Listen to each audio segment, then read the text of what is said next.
HPI is on the move. Drones. These aerial robots are replacing manned planes.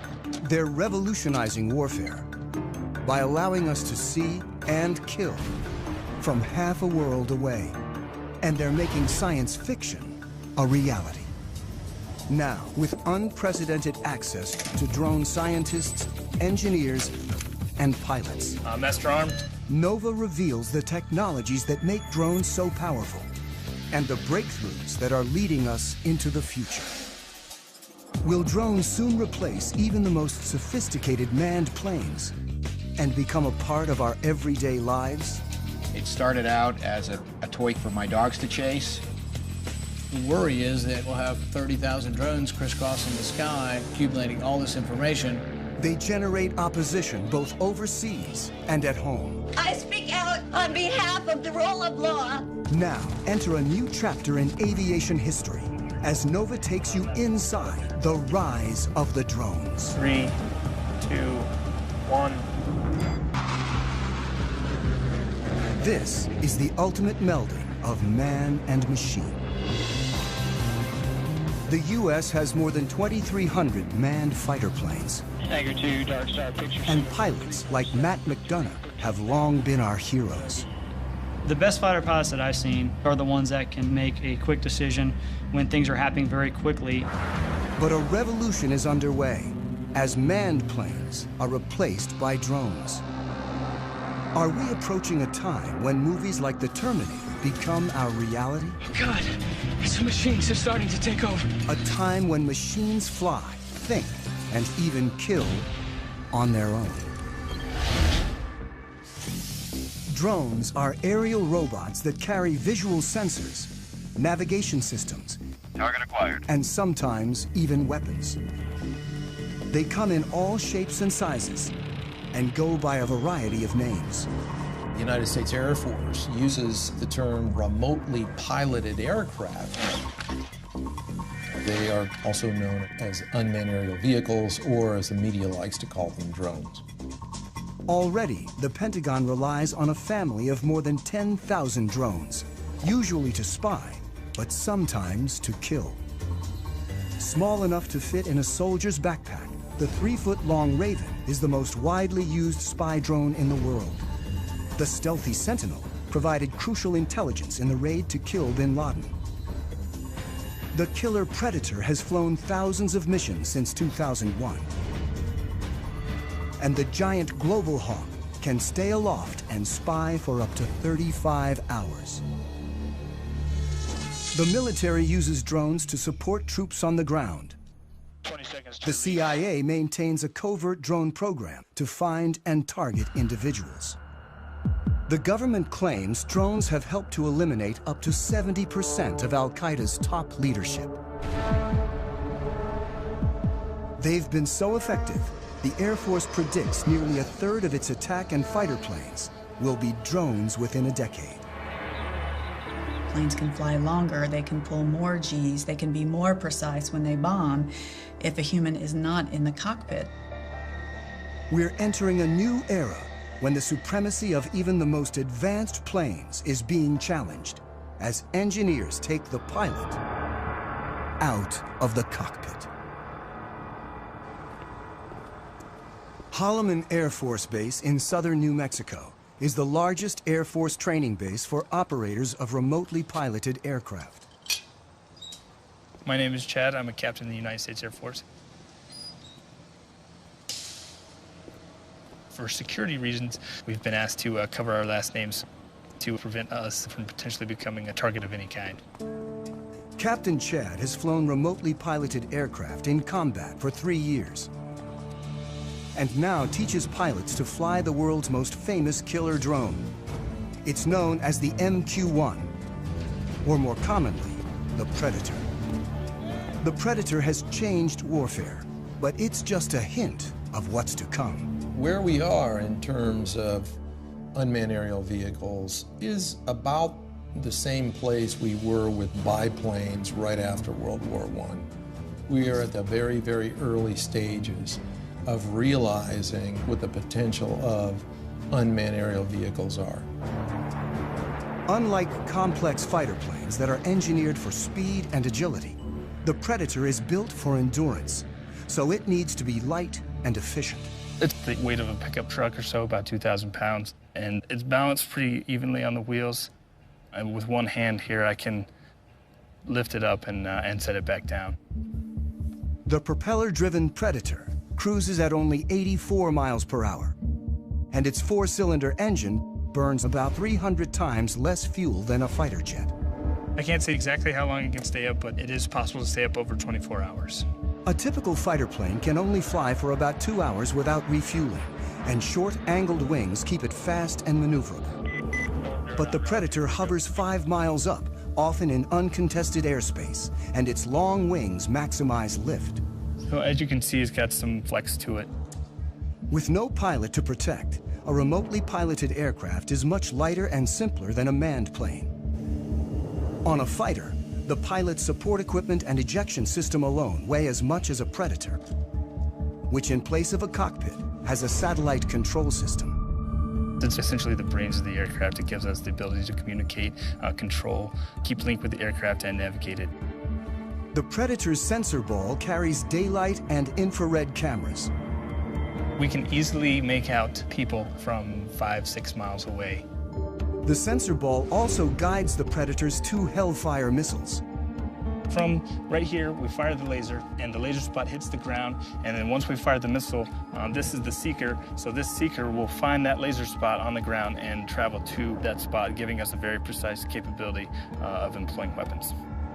When conducting missions, remote pilots work out of small trailers on the ground. They control the Predator by satellite. This link is what makes it possible to take the human out of the cockpit and fly from virtually anywhere on the planet. It's tight, about the size of a normal shipping container. And a shift, it could be anywhere from 2 or 3 hours up to 8 or more hours, depending on the situation. From trailers like this, pilots of the Predator and its larger cousin, the Reaper, have killed thousands of individuals since 2001. In this clip from Iraq, a Predator pilot sees 2 insurgents firing mortars towards a coalition airbase. He tracks them and finally shoots. Flash. The pilot's role is to support troops on the ground and go after threats while trying to minimize civilian casualties. With such high stakes, pilots like Chad need ongoing training. Today, he'll be flying the Reaper in an exercise 50 miles away in the New Mexico desert. All right, Greg, you're gonna be my HVI. I have Shadow on station. He's gonna be watching you. You're gonna be on a group of former soldiers working for a company called Rally Point will run an exercise in which Chad will hunt down insurgents in a mock village. We'll strike you there. Once you die, stay there, drive 2 will play insurgents, and 1 will be a soldier on the ground communicating with Chad. About to take off now, so we're going to push the throttle up. And there we're up in the air. The training mission offers a rare glimpse into the mechanics of how the U.S. uses drones to support troops and prosecute its war on terror. The goal is to make it as realistic as possible so pilots can avoid mistakes when in battle. They should be checking in here probably in the next 20 minutes or so. It's going to be a MQ-9 Reaper. If they're at 25,000 feet, which they generally work, we're not going to be able to see them at all. It takes about half an hour to reach the mock village. Drones like the Reaper can fly on their own using autopilot and preset GPS locations. But the Air Force still keeps human hands on the controls at all times. People have this concept of either it's a manned plane and the pilot's doing everything, or it's an unmanned plane and it's something out of the Terminator movies. The reality is it's in the middle right now for both the manned and the unmanned planes. Our mind tries to put it in terms of robot or human, but the reality is a mix. As Chad pilots the Reaper, his sensor operator, Jay, controls the cameras and lasers. On the ground, The fake insurgents enter the village as the Reaper hovers miles above. Bones 3-4, Rally 2-0, stay status. Rally from Bones 3-4, we have eyes on the target. Chad gets direction from the soldier, whose handheld receiver and computer allow him to see what Chad sees. Chad's call sign is Bones. The soldier goes by Rally. And Rally from Bones, we have 2 packs moving around inside the northwest corner of the compound. Bones 3-4 from Rally 2-0, continued shadow. The soldier directs Chad and Jay to follow an HVI, or high-value individual, dressed in black. Rally from Bones 3-4, looks like the one individual wearing black is now getting on the motorcycle and departing the group.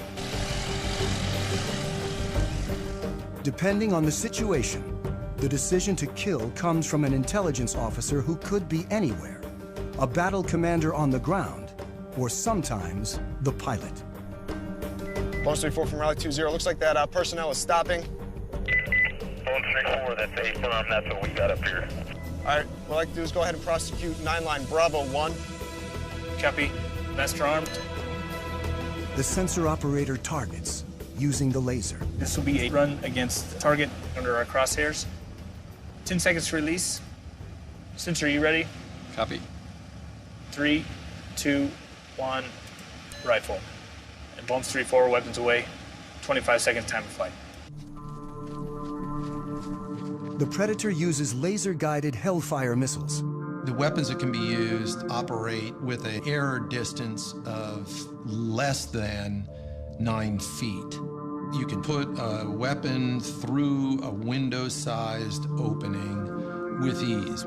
5, 4, 3, 2, 1, splash. Rally Bones 09, A-firm, we have splash, standby for BDA. And Bones Rally looks like good splash. Copy, lasers off, and Master Arm is now safe. The efficiency of having a single craft able to find, follow, and eliminate a target like this in real time represents a revolution in warfare. Let's go back to the middle of the last century. During World War II, it took on the order of months to assemble intelligence from a variety of different sources, whether it be airborne, on the ground, to assimilate that information and then determine what targets might be hit. Then it took hundreds of aircraft and literally thousands of bombs to go out and attack a target using that information that had been developed over a period of months. Today, with the capabilities all wrapped up into one vehicle, the Predators and the Reapers in particular, you can accomplish that find, fix, finish cycle in a matter of single-digit minutes. Before the Predator, the military had to design separate aircraft for intelligence gathering and attack. Reconnaissance was key, and after World War II, engineers built ultra-sophisticated spy planes. They went faster and higher than ever before to make sure the pilots and the information they gathered didn't fall into enemy hands. The SR-71 was triple sonic. In other words, it go over Mach 3. Max recorded altitude was 85,200 some feet. And there are several of us that have gone higher than that. Pilot Tony Bavacqua is one of a select group of men to fly the SR-71, a titanium spy plane built during the height of the Cold War that could take photos of the ground with 12-inch resolution from 90,000 feet. Literally faster than a rifle bullet. Even missiles were too slow to catch it. I was the first person in the SR-71 get shot at, and it was over Hanoi. You got an airplane that's going 2,300 miles an hour, and it's very, very difficult to even come close. They figure that the missile exploded about a mile below me, and we're in and out of there in no time. Thank God. The cost of such speed was that the SR-71 needed to be refueled every 2 hours. But there was a slower alternative called the U-2. Bevacqua is one of only 12 pilots to have flown both operationally. I was very proud of being a U-2 pilot because of what we have done and what we're still doing. It's just a magnificent platform, does excellent reconnaissance. Still widely used today, nearly 60 years after its introduction, pilot endurance limits U-2 flight time to 12 hours. It's pretty demanding on their bodies.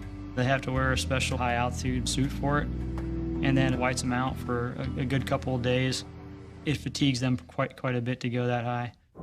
Manned spy planes are not only limited by human endurance, they also bring the risk of pilot loss. In 1960, Bevacqua's friend, Francis Gary Powers, was shot down while flying a U-2 over the Soviet Union. It was a propaganda field day for the Russians. Powers' cover story was that he was on a meteorological flight. Frank Powers tried to say it was a weather flight, but there's miles of film. And so it was easy to discern what he was doing. Khrushchev denounced the United States with every epithet in his vocabulary. He summarily rejected all attempts of the West at reconciliation. Powers was imprisoned in Russia for more than 2 years, creating a major international incident and clearly demonstrating the need for unmanned spy planes. It was a development from the pilotless aircraft principle. Guidance was by radio from an accompanying aircraft. After reaching altitude... As early as World War II, once at altitude, airplanes could be controlled by radio signals after the pilot bailed out. But for decades afterwards, before GPS, drones were limited by primitive autopilots and navigation systems. In the 60s and 70s, drones crashed constantly, including the most advanced unmanned aerial vehicle, or UAV, the Aquila drone, that averaged a crash every 20 hours. It was a small propeller drone that would fly over the battlefield and gather information and beam it back to you. The problem is, back in the 70s, the technology wasn't ready yet. It was a $1 billion program by the time they got just a couple prototypes. I was frustrated that the U.S. could not make UAVs really work. Abe Karam is the father of the Predator. This is one of 2 small UAVs built in my garage between 1980 and 1983. I was borrowing $18,000 a year from family. That's all we had. Everything was built with the lowest possible technology. We were trying to show that if you design the best you can, then you are going to get performance by design. On his first prototype, the Albatross, Karam placed the engine and propeller in the rear so they wouldn't interfere with the delicate sensors up front. And the inverted tail is also still visible on its famous descendant. Down-deflected tails are there to protect the prop, so when it tilts back, it's hitting the skids and not hitting the propeller. An ex-fighter jet engineer, today Karam designs and builds planes at his company in California. In the 70s, when he started working on drones, he realized that without a pilot in the seat, a whole new world of design possibilities opened up. Other unmanned aerial vehicles of the time were still too closely modeled on manned aircraft. I said, I don't like what I see. I'm not going to take the engine, and I'm not taking the prop, I'm not taking the landing gear, I'm not taking the computer.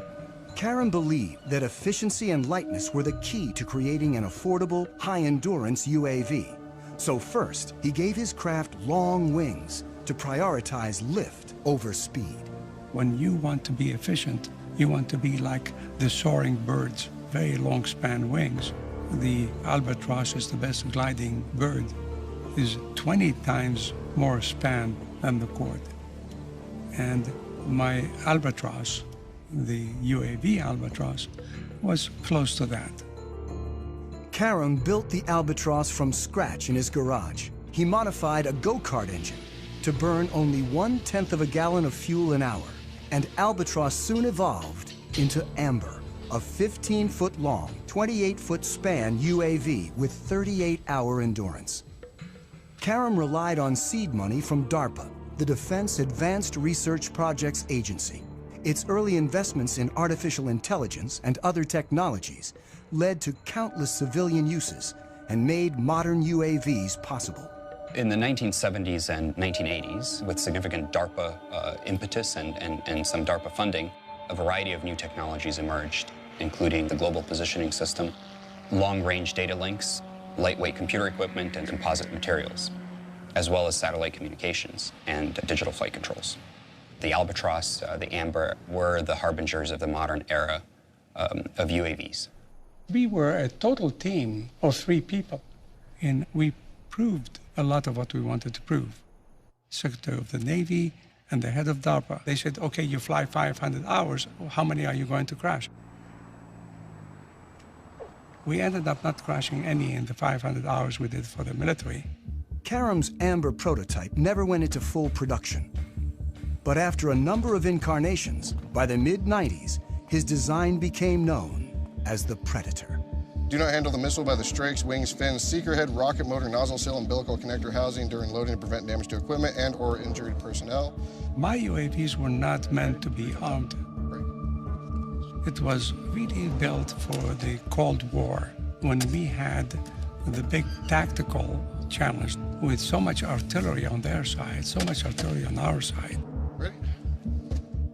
With 2 large armies facing off, UAVs could be used for espionage, but not attack. Then, after 9/11, America started targeting individuals. Now we are fighting non-state enemies, so it starts making sense to arm the UAV, which is not my intention in the beginning. In October 2001, an armed Predator changed warfare forever. I was the commander of the air operations against Afghanistan, where we actually used, for the first time, a weapon off the MQ-1 Predator.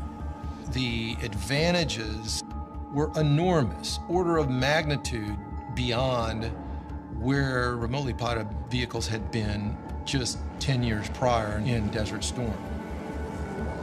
Since this initial strike, drones have proven so effective that the Air Force is now training more remote pilots than manned fighter and bomber pilots combined. So, playing on the scenario? At Holloman Air Force Base in New Mexico, instructor Major Jason teaches this new generation of pilots. Adam 03, loud and clear. The stakes are high when operational, so they begin on video simulators. He invents practice scenarios programmed using Xbox video game controllers. Adam 09 from Viking 01, you're cleared hot. Stuff that we can't do in the real plane, I can do anything here, because the world's whatever I want it to be. 3, 2, 1, rifle. It's a controlled environment, and we want them to learn here, so that way when they do go operational, you know, they've already made all those mistakes. Pilot, it doesn't look like I ever turned the laser on, so I don't know where the missile went. How did that happen? If that would have happened in real world, that'd be a really, really bad day. Unlike fighter pilots who train for a minimum of 2 years, remote pilots learn to fly their increasingly automated drones in less than 1. The FAA did a study recently that showed that pilots with real flight experience in manned aircraft are actually worse UAV pilots than those that have no flight experience and really come in off the street. You actually bring in a skill set that you don't need and a set of expectancies that you shouldn't have when you're flying a UAV if you came from a manned aircraft.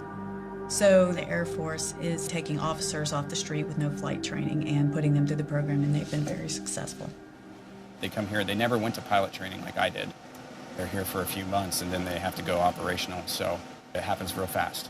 Adam 09, rifle time of flight, 15 seconds.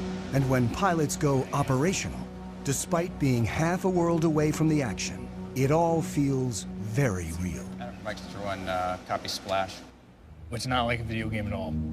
There's no reset button, there's no, there's no turning it off. In real strikes, like this one in Iraq, technology actually allows drone pilots to see more than manned pilots ever have. Because we have such a long loiter time, there's potential to have eyes on the target that we are going to blow up for hours ahead of time.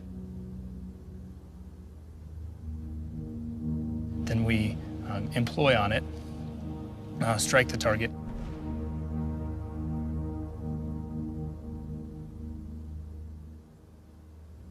And then stick around for another few hours to watch what happens afterwards. You have to stay there and then stay plugged in and stay focused on the destruction that you just caused from your aircraft. In 2012 alone, the U.S. carried out hundreds of drone strikes across 4 countries. Afghanistan is the only publicly authorized war, while strikes in Pakistan, Somalia, and Yemen are covert CIA operations performed without putting American lives on the line. The technology has enabled us to set aside some of the risk factors of sending a pilot in harm's way. So it's meant that we've conducted a lot more strikes that would have been more problematic if we were using manned systems. The U.S. claims drones have decimated al-Qaeda's top leadership while causing limited civilian casualties. But the facts are hard to come by. We know fairly well how many strikes are occurring. What we don't know is the details, who the targets were, whether they were actually eliminated, or whether some other people were killed, because verification is very difficult. There are no fully reliable counts of civilian deaths, but some critics claim that as many as 30% of those killed in the broader drone wars are civilians, and that the strikes turn people against the U.S. and violate international law. After more than 10 years of attacks, the U.S. officially acknowledged its use of drones to target al-Qaeda members in April 2012, when presidential advisor John Brennan gave a speech. The United States government conducts targeted strikes against specific al-Qaeda terrorists, sometimes using remotely piloted aircraft, often referred to publicly as drones. He was met with a strong reaction. Hundreds of innocent people we are killing with our drone strikes in Pakistan and in Yemen and Somalia. They deserve an apology from you, Mr. Brennan. I speak out on behalf of the Constitution, on behalf of the rule of law. I love the rule of law. I love my country. You are making us less safe by killing so many innocent people around the world. Shame on you. Thank you. It's very critical that the U.S. public understand what is happening with the use of this technology, because it is being done in the name of the United States. Drone technology enables America to strike virtually anyone, anywhere with ease, regardless of national boundaries. We've seen this deep controversy that surrounds these strikes in places like Pakistan or Yemen or Somalia, and a whole new series of questions for international law. The fact that you're not flying a human being across a national boundary still makes it an invasion of a country. We've entered an era where we are conducting an array of operations using unmanned systems that in a previous generation we would have called war, and we would have treated like war. When you're conducting more than 300 airstrikes into a country, you're conducting the equivalent of at least an air war campaign, but we don't call it that now. Drones can strike with pinpoint precision, but their visual sensors are limited in ways that lead pilots to make mistakes.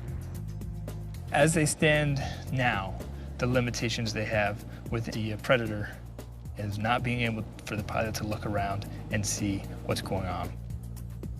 When the operator zooms in to see detail, it's like looking through a soda straw, and the pilot loses the broader picture. These individual little small sensor balls could generally see only a very small area on the Earth, even if you're up at 20,000 feet. I can't look out and see that maybe there's something else going on outside and around me. So the crew's grasp of the situation can be limited.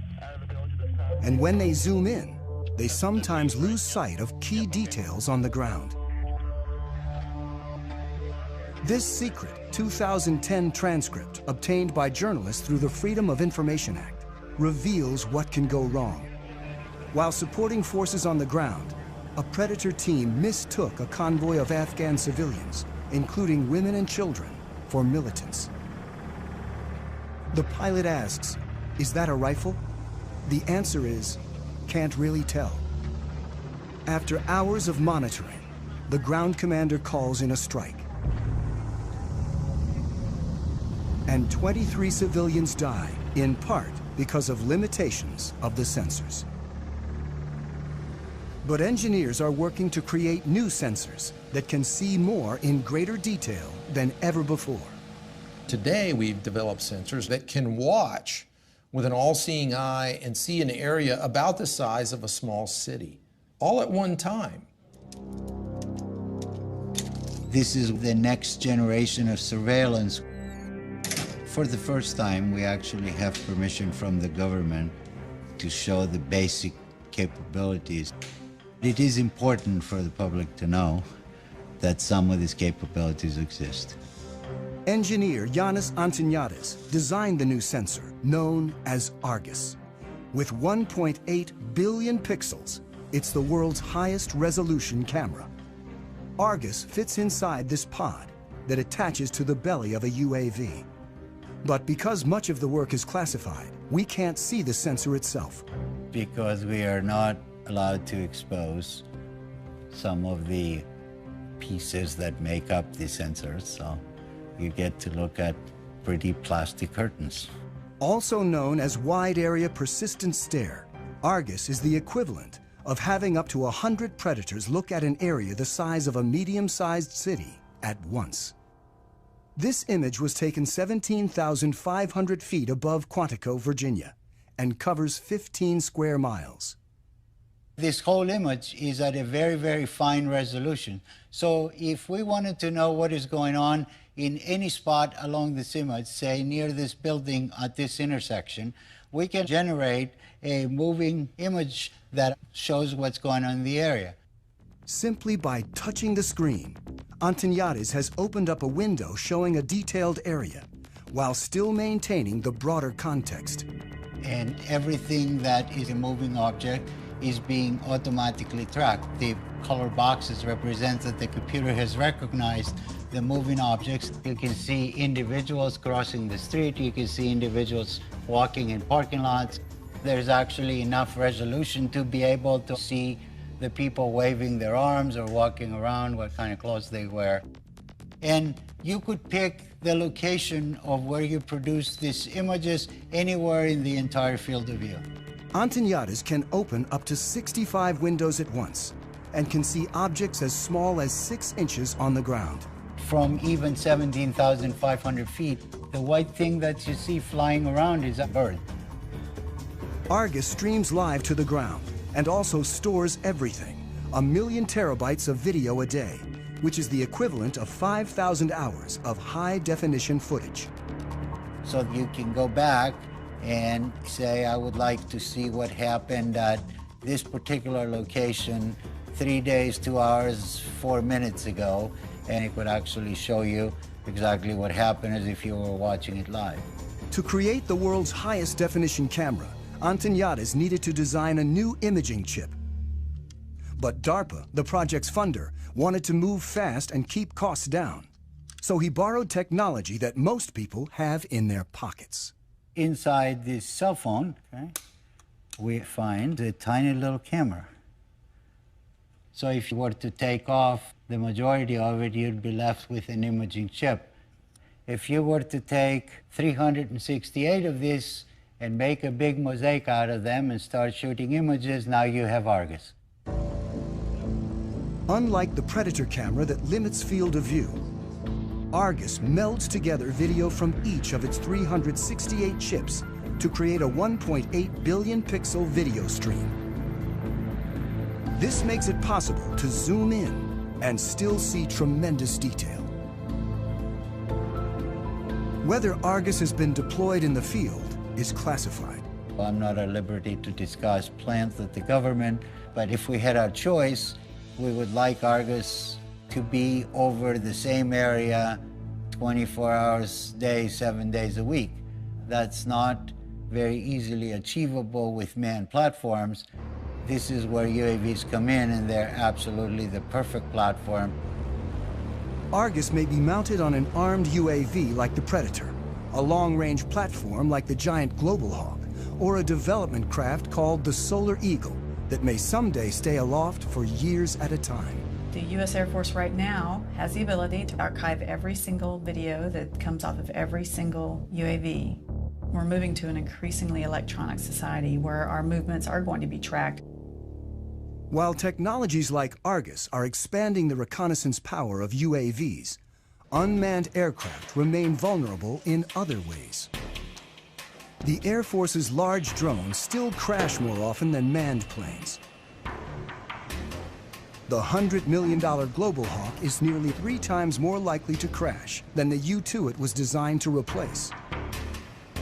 Even if there's no pilot to lose, when a drone goes down, it can still be a problem. It doesn't take a thermonuclear brain surgeon to figure out that if you are operating a highly advanced, technologically capable system, that you'd prefer not for it to fall into adversary hands. In 2011, an American spy drone, the RQ-170 Sentinel, was lost over Iran. There was a problem with the aircraft, and it landed in an area it shouldn't have landed in, and that's about all I'm going to say. The Iranians claim they hacked into the drone's control system and took over the craft. And in theory, it is possible to take over any computerized system. You could never call up Maverick in his F-14 if the movie's, Top Gun, and you say, Maverick, talk to me, Goose. Recode all American jets as Russian jets. Tom Cruise would have, laughed his weird cackle and said, no way, man. With a computer, you can do that.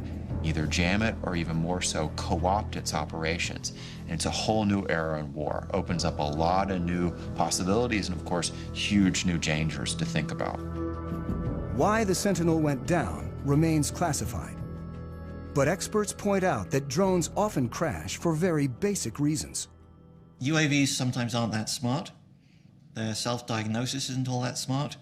And by the time they have a problem, it's too late. You lose the link, lose power, and you're gone. Control can be lost for a number of reasons. When Reaper pilot Chad simply banks too sharply, he loses the satellite link. Uh-oh. The picture freezes, and he's momentarily flying blind. That was me turning. He quickly levels the craft and restores the link. I was turning aggressively, and it had trouble keeping up the satellite link. There is a degree of vulnerability involved with remotely piloted aircraft that have a command link, or they're actually operated by operators, that you can overcome by having a human in the cockpit. Dark Star, football. If for some reason I all of a sudden hear an increase in airspeed, I start to feel a roll, and I'm not intending for that to happen, well, something is going wrong, and I now need to make sure that I'm doing what I need to be doing. Unlike manned planes, drones depend on control links that can be lost, or potentially, as may have happened with the Sentinel, even taken over by the enemy. But what if a craft could operate on its own, free of any links, and even make its own decisions?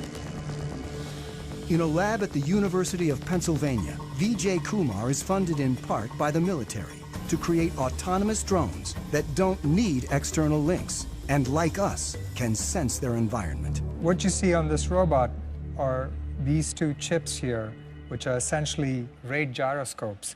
These play the same role as the semicircular canals in the human body located near the ears, which essentially tell us orientation. So the rate gyroscopes that are on board can actually measure these angular velocities at thousands of times a second. This chip here is the accelerometer, and this allows the robot to sense accelerations in the lateral direction. So these are analogs to the otolith organs that measure acceleration in the human head. When a human pilot feels an unexpected change in acceleration, he knows to adjust the aircraft. And the robots do exactly the same thing. The sensors adjust the craft by changing the relative velocities of the rotors and allow the drones to follow a leader with precision. A fundamental problem in coordinating multiple robots is the ability to maintain formations. What a robot has to do is determine where its neighbors are and figure out what the relative position is, and then monitor that relative separation very carefully. You only need to tell one robot how to move, and the other robots essentially maintain formation by just keeping a specified relative distance. In the figure eight, they come within inches of each other, so they have to combat aerodynamic effects from their neighbors, and they have to have very, very precise control. And all that is done autonomously. The precision of the robots allows them to do some things more quickly and accurately than human pilots can, like predict the movement and the shape of an object and adjust accordingly. In terms of acrobatics, I think it'll be hard to beat what a robot can do. The neuromuscular system in the human body, there may be delays of the order of 80 milliseconds to 200 milliseconds before you actually take an action in response to what you see. Well, robots have this unfair advantage. They can do these computations hundreds of times a second. So your delays are of the order of a millisecond and perhaps even less. In the lab, the drones communicate with a central computer that uses motion capture, an optical system that tracks silver reflective markers on the robots and tells them where they are at all times. But soon it may be possible to cut the cord. And they've already developed another autonomous drone that can go anywhere on its own. The holy grail is to do all of this without any kind of external sensing, without GPS. And in principle, we can do it. These bigger robots actually rely on observations of external features to tell them where they are in the environment. This drone carries a laser rangefinder that determines distance to obstacles, and a depth camera that reveals 3D information about the surroundings. They carry on board the processing power, the sensors that are necessary to look at the environment, to reason about the environment. So they can take their relative location and the location of the features to build a three-dimensional map. Well, I'd like to see this technology being used for humanitarian purposes. Imagine there's a 911 call from the building. I think we'll soon have the technology that enables, let's say, 20 UAVs to just swoop through the building and within a minute find out who's in each room and then communicate that to firefighters who are waiting outside. But any technology that you develop, there are always people who are going to use it in ways that the designer never intended them to be used. And the key components of drone technology are already available to virtually anyone. Over there. I got into the hobby about 4 years ago. It started out as a toy for my dogs to chase. I'm pretty obsessed with the hobby. I'm currently single, have been for 30 years. No kids. I just live here with my 3 dogs, and I get to spend nearly every night and every weekend working on these things. Corey Brixon of Orange County, California, is one of tens of thousands of drone hobbyists across the country. The basic quadcopter is about $500, which is the frame, the motors, the speed controllers, the electronics that you need. This is actually the GPS sensor, and that's sending the signals out to the satellites. The cameras, as small as they are, they're high-definition footage. Like the Predator, Corey's quadrotor has a programmable autopilot that uses GPS to navigate. He can set locations, altitude, and speed so the craft can fly autonomously. Corey flies for fun, but drones, small and large, are increasingly used domestically for more serious purposes. The Border Patrol searches for illegal migrants with Predators. Police departments are turning to smaller drones for reconnaissance. And thousands of individuals use them for their own, sometimes political, ends. We don't consider ourselves to be animal rights activists. We're investigators. Some of our targets are the pigeon shooters in Pennsylvania, so we had the copter up filming what's going on. There were a couple of shots, and it's slowly losing altitude. And then it takes one more shot, and it's down in the trees. You can hear the shooters start cheering and laughing and all that kind of thing. What they didn't know is that we had more. This incident is the first known shoot-down of a domestic drone, but it may not be the last. The spread of drones has raised concerns about privacy and even led one senator to propose legislation limiting domestic use. I think anybody that can use a device to peer into your activities, even if it's from the air outside your window or the air above your property, I think there's a right to privacy, and I'm all for making sure that, you know, all these drones don't come back from Afghanistan and Iraq and get put to purpose here that isn't consistent with our constitutional bearings. The worry is that in 2 or 3 years we'll have 30,000 drones crisscrossing the sky, accumulating all this information. It's a game changer, but it's not just an American revolution. There are more than 55 other countries right now that are building, buying, or using military robotics, particularly in the air. Iran recently announced it has its own armed drone with a range of over 1,000 miles. It's not known whether any of the technology was adopted from the lost U.S. Sentinel. But in the drone's arms race, the U.S. is constantly developing new technologies, like a small flying camera with a twist called Switchblade. The Switchblade will launch out of this tube, and the wings, the tail, the propeller will all spring open. That's why it's called Switchblade. And so when the operator finds the target by looking into the viewing screen, he'll then send a command to the Switchblade that'll enable the Switchblade to basically hone in on that target and detonate its explosive charge upon contact. It's a tool that our customers are very excited about, and it's a tool we think will protect our forces and help save innocent lives. Switchblade's already been deployed, and a killer drone that may someday replace a manned fighter is on the horizon. And it's really about a decade ago, some folks got together and they said, what if we want to put unmanned aircraft on an aircraft carrier? How do we do that? This X-47B prototype is the world's first tailless fighter-sized drone. But it's still a year or two away from its first goal, to take off and land on an aircraft carrier. We're maturing the technology required to take this unmanned vehicle to land on the flight deck autonomously. We're focusing on the mechanics of landing the aircraft, where you have a predetermined position that you're targeting to, and the aircraft can react very quickly to changes in that environment to put itself on that pre-planned position. The system has a lot of sensors, a lot of instrumentation on it, so it knows how all of its subsystems are behaving. It knows how its engine and all of its control surfaces are performing at any time.